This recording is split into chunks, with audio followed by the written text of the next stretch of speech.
Pichugaper, nagsasalita pala siya. Ay! Ngayon ko na napagtanto mga batang helmet na kaya naman pala niyang sumagot ng hindi ko po alam. Sa farm po ako lumaki. Hindi ko na po maalala, Your Honor. Kaya naman pala niyang hindi sumagot kadalasan ng ganon. May ibang sagot na. Mas maraming napiga ngayon, videographer. Ay, very good, very good. Ay nako mga batang helmet. Nagsasalita pala talaga si, Guwaping or si Alice Go. Ito panoorin nyo.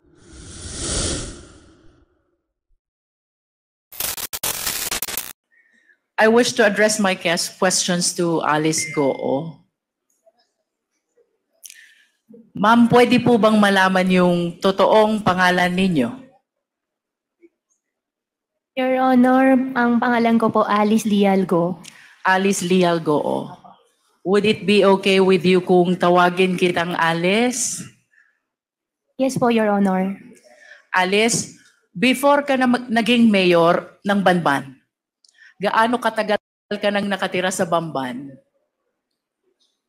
Your Honor, hindi ko po maalala yung exact years, pero matagal na po ako sa Bamban. Can you at least give me an approximate length of years? More than 10 years ba? O more than 20 years?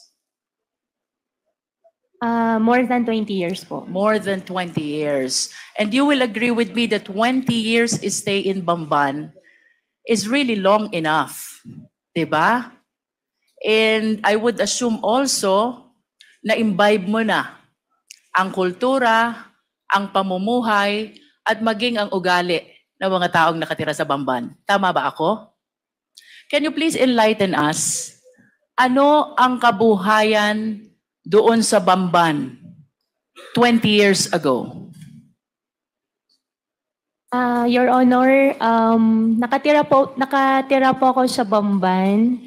Pero as what I mentioned din po sa Senate before, nasa loob lang po kami ng farm ng piggery. Hindi po kami masyado lumalabas. Pero as what I understand naman po sa municipality po ng Bamban ay farming po. Farming is the main industry in Bamban. Ma'am, if I'm not mistaken po, farming and quarry. Farming and quarry. Alin ang mas lamang? Yung bang farming or yung quarry? Your Honor, tingin ko po farming. Kasi marami pong farmers. Mas marami ang farmers kesa sa mga quarry workers. Tama ba? Yes po, ma'am. That was 20 years ago. Now let's move a little forward. 10 years ago, kumusta ang buhay sa Bamban? I believe 10 years ago, ganun pa rin po, Your Honor. Ganun pa rin. Opo. So would you agree with me if I would say, kung anong buhay ng mga taga-Bamban 20 years ago, ganun pa rin ang buhay nila 10 years ago? Yes po, Your Honor. How about before you became a mayor? Anong kabuhayan sa Bamban? Ang kabuhayan po sa Bamban, maliban po doon sa na-mention ko po na farmer, ay meron din po ibang nagtatrabaho po sa Clark as workers po.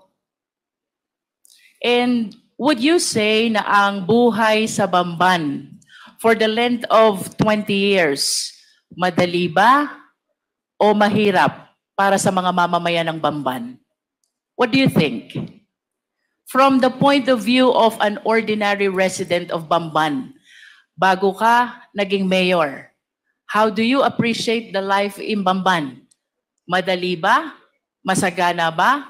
Mahirap ba?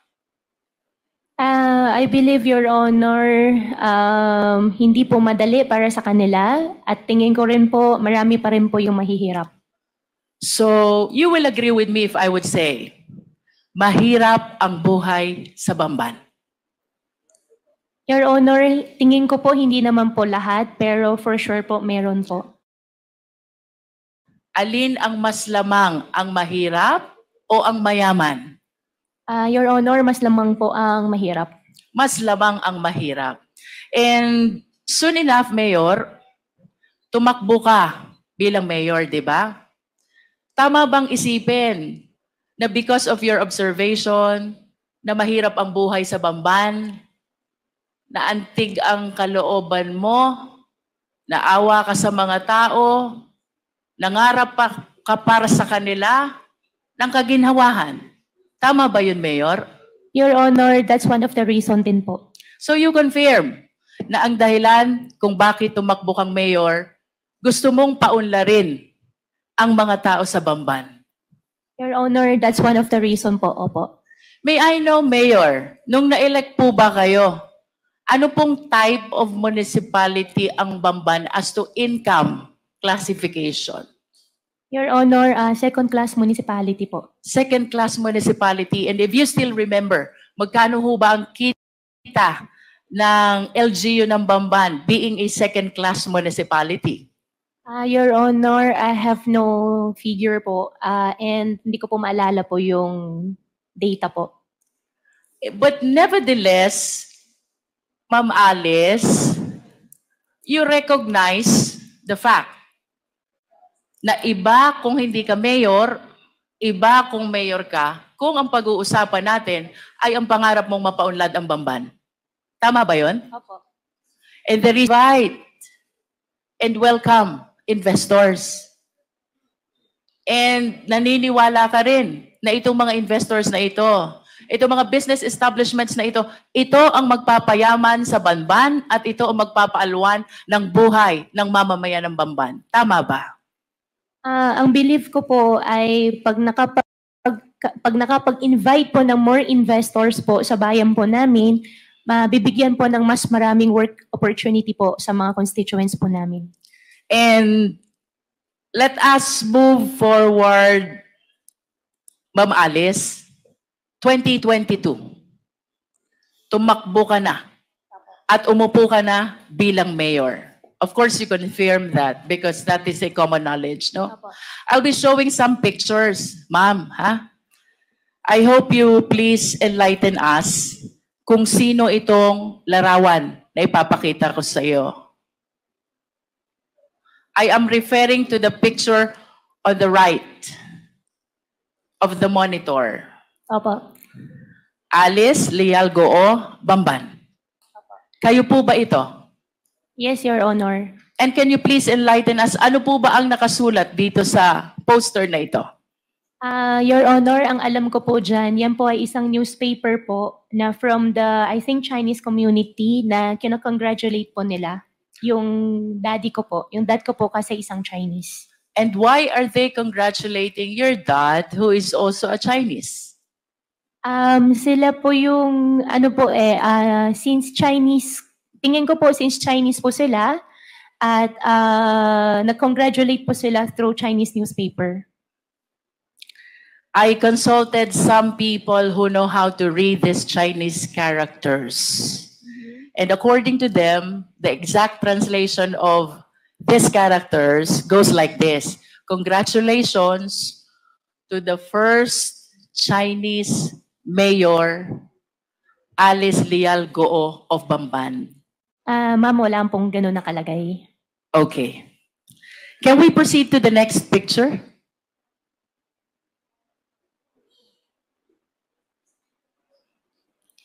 Can you please enlighten us who is in this picture? Ma'am, for that question po, I think I cannot answer. I invoke my right against self-incrimination since may pending case po sa akin about the citizenship. About the citizenship. But would you agree with me if I would say, kamukha mo yung nasa picture? Ma'am, I will not confirm po. Let us proceed to the third picture.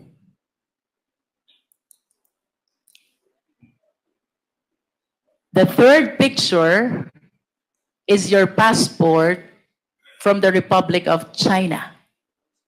Do you confirm this? Ma'am, I'm not confirming it. I have 8 pending cases on the court. I invoke my right against self-incrimination po, ma'am. Sorry po. Nonetheless, Mr. Chair, I wish to manifest that the third picture is the picture of the passport of Alice Goo, issued by Chinese government, where the name of her mother, Lin Wenyi, is indicated, and she is described as the dependent of a holder of a special investor resident visa. The mother is even described as from Fujian province. And I wish to go back to the first picture. Miss Alice Goo was described also as from Fujian province.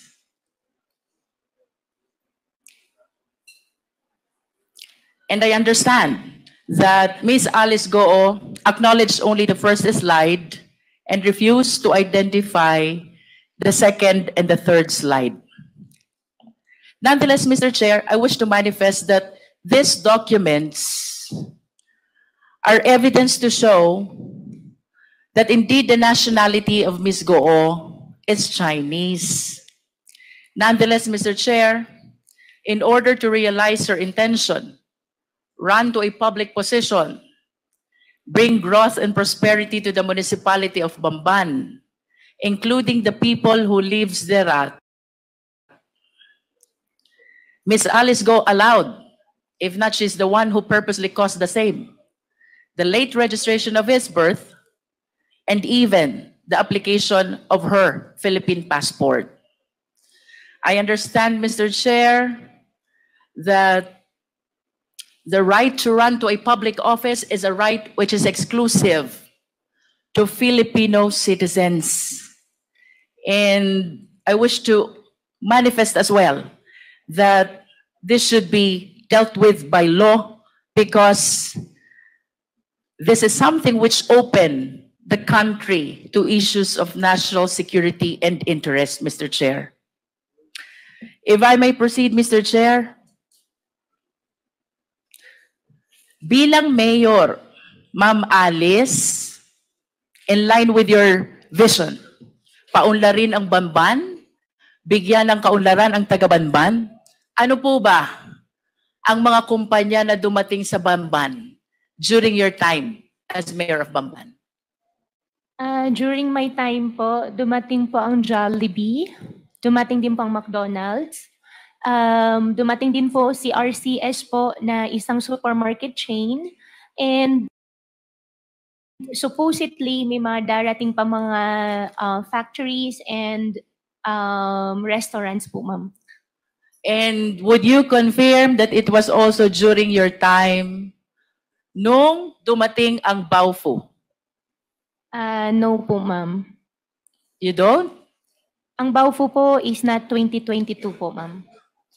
But the business permit signed by you shows the date October 25, 2022. Ma'am, I think may previous po na mayor's permit. Nag-start po Let yan me rephrase my 2000. question. Therefore, it was during your time nung na-renew ang business permit ng Baofu. Do you agree to that? Sorry, Your Honor, anong year po? 2022, October 25. October 20. I think po. Opo. You are the mayor already. As a matter of fact, if the secretariat can show the business permit of Baofu was signed by Miss Alice Goo in her capacity as mayor. And would you confirm as well na yung Zunyu One Tech dumating din at na-issuehan ng business permit during your time? Your Honor, I issued the mayor's permit for Zunyu 1 because meron po silang PACCOR license po na pinakita po sa amin. May we direct the resource speaker, Mr. Chair, to limit her answer to the question. The question, Ms. Alice Goo, is pinatototohanan mo ba na sa panahon mo bilang mayor, June 27, 2023, na-create ang Zunyu 1 at na-issue ang business permit? Your Honor, I issued the permit for Zunyu 1 with the attachment of PACCOR license po nila. But you confirmed that you issued the business permit. I issued the business permit with the attachment po ng PACCOR license po nila. Thank you. Thank you How po. about Hongsheng Corporation? When was this established? Your Honor, for Hongsheng, I'm not sure with the exact date po. And you will agree with me also that during the Senate hearing, etong tatlong kumpanyang ito, whenever you are being interpellated, palaging nababanggit. Yes po. Tama ba? Yes po. Can you enlighten us? Ano po ba ang naging koneksyon, partisipasyon nyo dito sa tatlong kumpanyang ito kung bakit parating nababanggit ang mga kumpanya na to? Your Honor, I think 2018 or earlier, hindi lang po talaga ako sure sa exact year, the land of the Baofu belongs to me. And I sold... What year is that, Miss Alice? Your Honor, 2018 or 19. 2018. You are the owner of the land of Baofu. Of the land. 2018.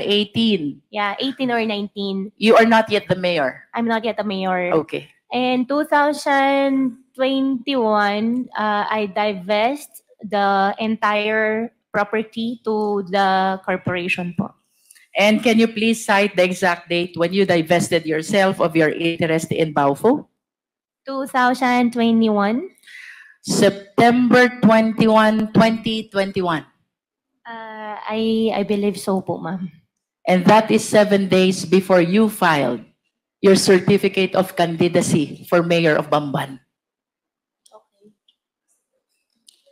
What therefore is the significance of your ownership of this land with respect to Baofu, Hongsheng, and Sun Yuan? Ano pong kahalagahan ng pag-aari nyo? Your Honor, after year 2021, I owned the land before year 2021. After year 2021, wala na po ako pag-aari. Hongsheng, I don't belong. Sun Yuan, I don't belong din po. What therefore is the connection of Baofu with Hongsheng? Baofu and Hongsheng, as what I understand, Baofu is the property owner and Hongsheng is the licensee po. How about Baofu and Sun Yuan? Baofu and Sun Yuan, I think, if I'm not mistaken, the documents they showed us is Sun Yuan leased the partial, I think 3 floors of Baofu. I think we have the contract of it. In other words, Ms. Alice, even the buildings which are erected on the lands are owned by Baofu? Tama ba yun? Your Honor, I think I'm not the right person to answer, but as what I understand po, from the documents we get from Sun Yuan before, yes po. You mentioned earlier sometime in 2018 to 2009, Baofu. We form a company. Ang pinaka-share ko is the property. Ang usapan po namin... What is the name of the company? Baofu. Baofu. Yeah. And when the initial plan was housing. However, nung ang usapan ay maglalabas na ako ng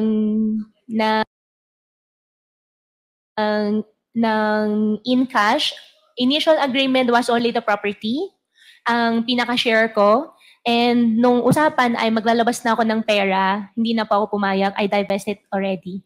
And after that po, hindi ko na po alam. Matagal ka ng negosyante, Alice, tama ba? Your Honor, yes po. And I wish to share the list of the companies owned by Goo family. Secretariat, please. As a matter of fact, based on my research, your family owned 11 out of 12 listed companies, no? The significant observation, Miss Alice, ang may-ari nung 11, lahat family members. And I would assume na mas komportable ka na ang kanegosyo mo ay family member. Tama ba yon?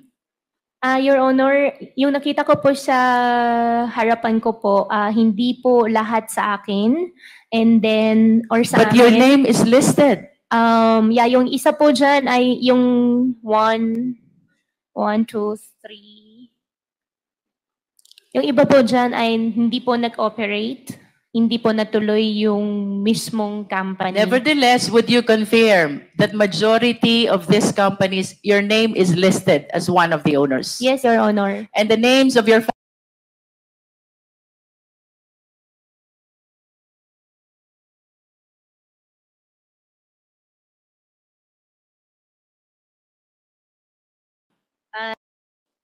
naniniwala ka na dapat ang kasama sa negosyo, kilala mo? din na dapat ang kasama sa negosyo, pinagtitiwalaan mo. Yes, Your Honor. At bago magkaroon ng tiwala, dapat kilala muna. Tama? Yes, Your Honor. And you will refuse to join any business dealings or business venture kung hindi mo kilala ang mga taong kasama mo. Tama ba? Yes, Your Honor. As a matter of fact, very significant itong list of companies na to. Ayaw mo nang hindi mo kilala. Because most of the incorporators are family members. Do you agree? Hindi naman po sa ayaw ko. Most, at least. Okay. Most. Di ba? Ang maliwanag, Alice, hindi ka sasama sa negosyo kung hindi mo kilala at hindi ka nagtitiwala sa taong kasama mo. Yes po. Correct.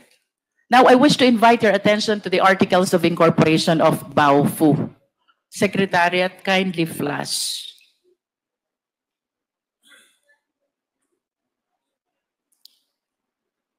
Nakikilala mo ba itong dokumentong ito? Yes po, Your Honor. This is the Articles of Incorporation of Baofu, Yes, correct? Yes po. How about the signature across your name? Do you acknowledge that that belongs to you? Yes po. Yes. Do you know Bao Ying Lin? Your Honor, I think for the Baofu, I invoke my right against self-incrimination because I have pending case po with DOJ human trafficking po. Pero kanina lang ang sabi mo, Miss Alice, you will not join any business venture unless kilala mo at pinagtitiwalaan mo ang mga tao na fellow incorporators mo. Tama? Do you still confirm that? I confirm that, Your Honor. And That is enough, Miss Alice. yes, Now and- let us proceed to the next incorporator. Please flash the Articles of Incorporation, please. Do you know Ru Jin Zhang? I invoke my right against self-incrimination po, Your Honor. But again, I have pending wish case to po. remind you, Miss Alice, of your earlier statement. Ang sabi mo, hindi ka sasama sa isang negosyo kung hindi mo kilala at pinagtitiwalaan ang mga fellow incorporators mo. Your Honor, since may pending case po. I understand. Opo. Now let us proceed to the third incorporator, Zhang Wang. Do you know him? I invoke my right po ulit, Your Honor. For the information of the committee, Mr. Chair, ito pong si Bao Ying Lin, fellow incorporator ni Alice Goo, sa Baofu Corporation is convicted of 3 billion Singaporean dollar money laundering. And this after she made the statement na hindi siya sasama sa isang negosyo kung hindi niya kilala at pinagtitiwalaan ang mga kasama niya. With respect to Ru Jin Zhang, Mr. Chair, he is likewise convicted of 3 billion Singaporean dollar money laundering. Again, this is after her statement na hindi siya sasama sa isang negosyo kung hindi niya kilala at pinagtitiwalaan ang kasama niya. The third incorporator, Zhang Wang, Mr. Chair, used to be with Hongsheng Corporation, whom at office, in spite of her knowledge that she is not qualified, she being a Chinese national, to be able to welcome business establishments which she believes will bring growth and prosperity to the people of Banban. And this business establishments includes Hongsheng, a Pogo operator, and Yunzuan, also a Pogo operator.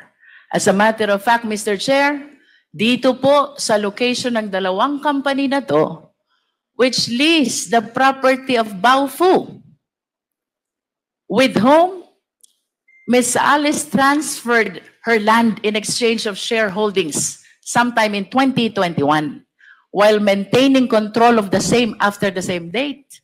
Dito po nahuli ang maraming Chinese nationals who are now charged of the cases of money laundering and even qualified human trafficking, Mr. Chair. Your Honor, if I may, just a short interjection. Para lang matanong ko lang si Miss Alice Go. Yung bang mga nabanggit na mga pangalan ni Congresswoman Luistro, si Ziyang Wang, si Rujin Zhang, at saka si Bai Yong Lin, did you say nakakilala mo sila? Mr. Chair, ang kakilala ko po dyan talaga si Huang Ziyang. Si Wang Ziyang. So is this the same Wang Ziyang na nabanggit ni Congresswoman Luistro na na-convict sa money laundering? As a cybercrime? Siya ba yun? Mr. Chair, hindi ko po alam na nakasuhan po siya ng cybercrime. Okay. So, ito ba sila ay galing sa isang probinsya sa China? Mr. Chair, nakilala ko po si Huang Ziyang sa Clark. Sa Clark? Opo. But you know, mga galing sila sa China. Yung dalawa po hindi ko po kilala. Okay, sige. Thank you. You may proceed, Congresswoman Luis. There are speculations, Miss Alice, na itong Hongsheng, ang Baofu, Zun Yuan, and you are one and the same. Do you agree? Totally not agree. Totally not. Listen to this. September 16, 2020, you signed the application in the Sangguniang Bayan of Bamban in behalf of Hongsheng, applying for franchise, license, and permit. Your Honor, I did not sign any documents po. You did not I sign. did not sign. However, nakalagay po yung pangalan ko po dyan as representative, but I did not sign any documents po.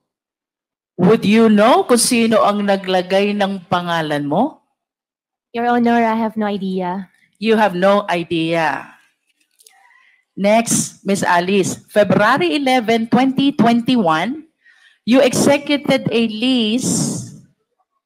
Perhaps this is over the property of Baofu with Hongsheng, and during that time, Hongsheng is represented by Telma Laranan. Do you confirm this? Your Honor, regarding Baofu, I invoked my right against self-incrimination po. Third, Miss Alice, early 2023, Hongsheng was raided because of cybercrime. And one of your fellow incorporators in Baofu, which kanina sabi mo, doon mo transfer yung lupa mo sa Bamban. One of your fellow incorporators, Zhang Wang, nakasuhan ng cybercrime. Do you confirm this? Your Honor, hindi ko kino-confirm. I have no idea nakasuhan po siya ng cyber. And after ma-raid itong Hongsheng, Zunyuan Technology applied for a business permit on the same address, on the same location. You were the mayor, you issued the permit. Do you confirm? Ma'am, I issued the permit with the attachment of PAGCAR license. I understand. But what is apparent, Mr. Chair, well, there is a document where Alice Goo is described as representative of Hongsheng back in September 16, 2020. This is the first. It was followed by a contract of lease signed by Alice Goo with Hongsheng. And then this was followed by the raid of Hongsheng, which was replaced by Zun Yuan, which Alice Goo provided a business permit in her capacity as a mayor. I wish to share to the committee the doctrine of piercing the veil of corporate entity, because it is very clear, Mr. Chair, Hongsheng, Alice Goo, Baofu, and Zun Yuan are one and the same. Mr. Chair, I'm about to wind up, but I have few questions left. Can we please show the last slide of two personalities with last name Yang? Secretariat, please. Alice, kilala mo ba to? Your Honor, hindi po. Can we flash the next picture? How about this picture? Your Honor, hindi po. Hindi ko rin po nakita, hindi ko po siya kilala. The first picture is Michael Yang, and the second picture is Hong Jang Yang. My question for you, bakit may joint account si Hong Jang Yang, kapatid ni Michael Yang, at si Yu Zhengkan, na manager ng Hongsheng? Your Honor, hindi ko po alam yun. To wind up, Mr. Chair, I wish to make a very short manifestation. This representation might sound repetitive already, but it is apparent that this long chain of perpetration of the crime started with the abuse in the late registration of birth. Ms. Alice Goo was able to procure a birth certificate from the Philippines and even the Philippine passport, which paved the avenue for her to run to a public office. I urge the House, let us strengthen our rules, because if the loose rules on Filipino citizenship, including the rights attached to it, which must be exclusive to Filipino nationals, then we will be at the behest of the perpetrators of illegal activity. To add, Mr. Chair, the fictitious birth certificate even paved way to solicit identification cards from different government offices. That includes the DFA, the BIR, the LTO, and the similar government offices, Mr. Chair. Second, Mr. Chair, the layering by way of registration of various documents, making it appear that they are legit corporation, makes it harder for the Philippine government to verify and even monitor the illegal activities of these foreign nationals, Mr. Chair. So I wish to suggest that we install a monitoring system with the SEC. We wish to recommend to the SEC that they install a monitoring system to make sure that the application for registration is legit, the operation is genuine, and the location is indeed existing. Diba, videographer? Ibang klase talaga si Jinky Luistro, no? Videographer, si Attorney Luistro. Siya lang yung bukod tangi sa dinami-dami ng pinanood ko na Senate hearing, mga Congress hearing. Pero it's more on Senate hearing kasi doon talaga nag-a-appear si Gu Waping. First time niya rito sa Congress, sa Quadcom. Pero grabe, talaga napiga. So ano yan? First encounter niya. At malamang, hindi yan ang magiging last. Oo, pero videographer, talagang ang galing. Wala akong masabi kasi talagang napiga, nakapagsalita ng hindi ko po alam, Your Honor. Lumaki po ako sa farm. May iba na siya sagot yung, nagsabi man siya ng yung sa invoke chubakels. Pero, parang bibihira lang. Pero kasi nasagot niya na. Nasagot niya na eh. Prior pa siya magsalita ng I invoke my rights, nasagot niya na yung sagot para doon. So parang lang siya eh, follow-up question. Parang nawala siya sa sarili niya, no? Oo, pero wala. May nginig. Oo, may nginig to, videographer. Hindi siya relax at talagang parang sumasagot eh. Sumasagot ng may nginig. Oo, talaga. Kaya, nako, clap tayo kay Kong Luistro, no, videographer? May kakaiba naman kasi sa pagtatanong ni Kong Luistro tsaka yung sa boses niya eh. Oo, talagang ikaw ay magsasalita talaga, videographer. Sasagot ka pa o hindi? Pero sa OVP budget, no, nagtanong din naman si Kong Luistro, pero kasi yung sagot ni Madam Sara Duterte, talagang isa lang yung script niya doon eh, di ba? Pinangatawanan niya yun. Oo, pero eto, videographer, talagang at least, ang daming napiga. At ang pinakamagandang linya doon, videographer, na hindi nakiki-collab or nakiki-partner si Gu Waping alias Alice Goo sa hindi niya kilala talaga. Sa hindi niya pinagkakatiwalaan. Kasi, parang nag-family trip pa nung una eh. Na, di ba, syempre sa business videographer, ang gusto mo, kapamilya mo, kamag-anak mo, yung kilala mo talaga, yun yung magiging kapartner mo. Oo naman. Nasagot niya eh. Mag-agree siya na, di ba, na, syempre gusto niya yung palagay siya. Kaya lang, siya doon, nag-agree siya. Pero nagbanggit na ng mga pangalan, eto. Nahimasmasan. Parang nahimasmasan na, naku, tama ba yung pagsagot ko kanina, nag-agree ako, tapos eto na, mas specific na kasi, direct na doon sa tao talaga, mga pangalan ng tao, pero may iilan pa rin na may sinagot siya.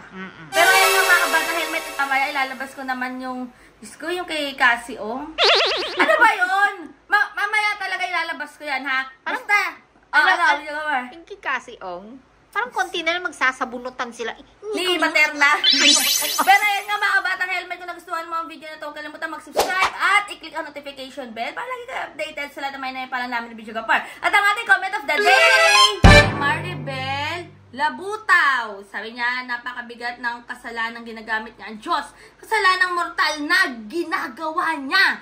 Yan po ay galing kay Ma'am Maribel Labutaw. Maraming salamat po sa inyong comment. Yan naman yung video natin about kay Pastor Gibbs. Tama ba ako? Okay, Pastor Gibbs nga, mga batang helmet. Naku, masasabi ko lang dyan. Sabi nga ni Congressman Abante kanina, no?